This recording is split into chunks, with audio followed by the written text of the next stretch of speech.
Sustainable conversions are taking an existing car, something that's been out there on the road for years, and cutting it down, rebuilding it, and making it useful again. There's a whole lot of cars out there, and just like everything else in the world, it fluctuates. Oil gets hot, well then tank cars become big. Plastic pellets get hot, freight car gets big.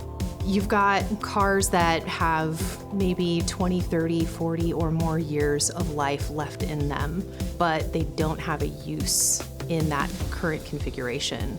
We're looking at creative ways to solve our customers' problems.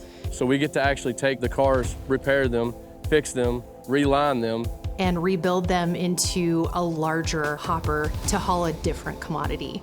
It's something that gives those cars a brand new life. We're getting cars that come in from a number of different builders. They're different vintages. These cars are held to the same quality standards as our production cars.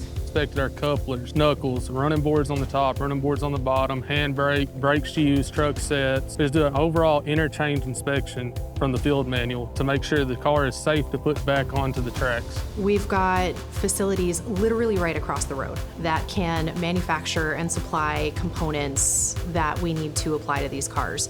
We have existing material on hand for our brand new car production that we can engage for these programs.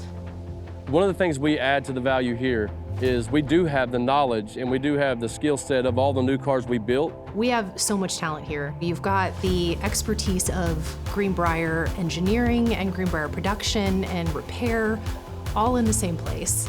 Some of the people have been here 20 and 25 years, and that's a lot of knowledge that probably built some of the cars we're getting in the shop. We've got our inspectors who, on the new car side, we're trained to look at completed cars. So you're gonna get something that looks pretty similar to a brand new car straight off the line, and it's something that's gonna last the customer another 15 to 20 years.